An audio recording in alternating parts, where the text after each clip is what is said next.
दोस्तों स्वागत है आपका मेरे YouTube चैनल अभिजीत क्लासेस में। आज की इस वीडियो में हम लोग रोटेशनल डायनामिक्स के एक प्रॉब्लम को डिस्कस करेंगे जिसमें आप conservation of angular momentum principle को देखेंगे। चलिए शुरू करते हैं। हमारा क्वेश्चन है a disc is hinged at the centre, the mass of the disc is capital M and the radius is R. A small particle of mass small m strikes the edge with a velocity v in a tangential direction of the disk and gets embedded in it.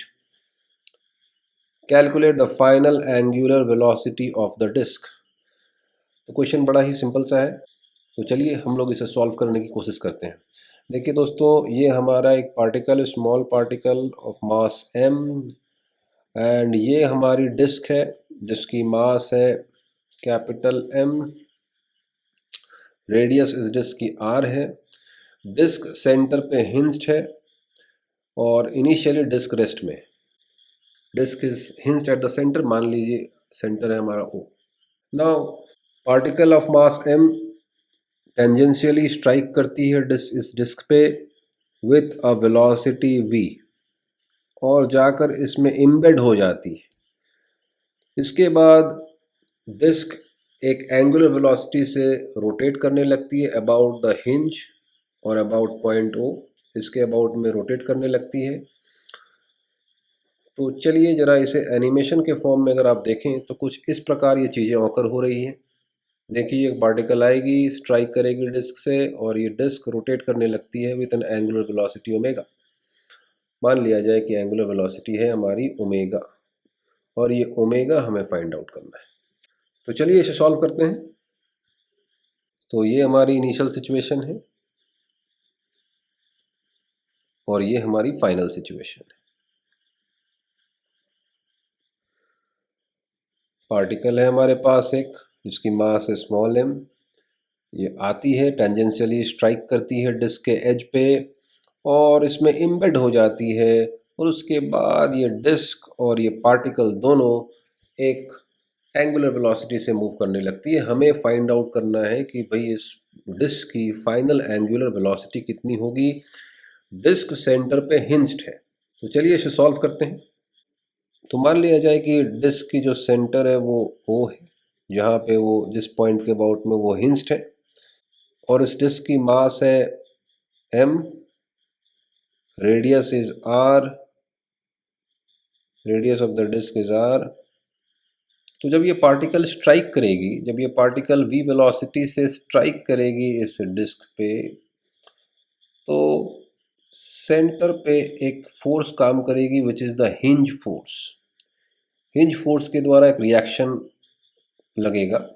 तो अगर हम लोग hinge force के द्वारा torque find out करें point O के about में, then it will be zero.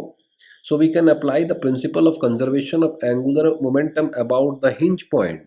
So applying principle of conservation of angular momentum, applying principle of conservation of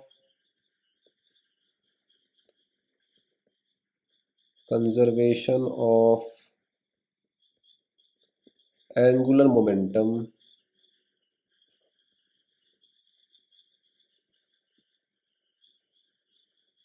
about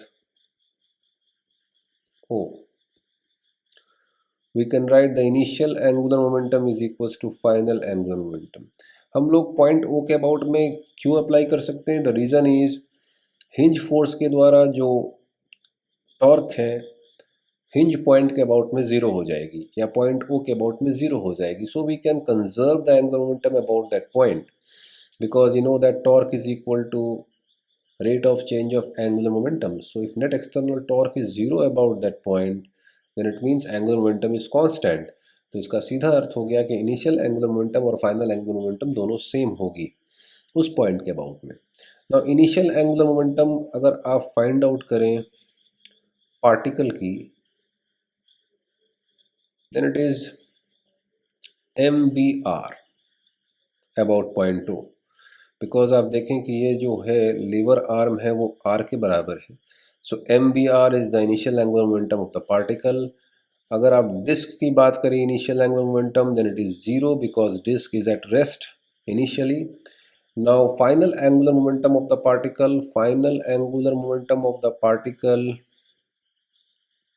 is equal to, आपने देखा कि फाइनली ये disc rotate करती है omega angular velocity से। आप फिर से एक बार एनिमेशन में देख सकते हैं। So final angular momentum of the particle about point O is equal to mr square into omega, where mr square is the moment of inertia of this particle about the hinge point.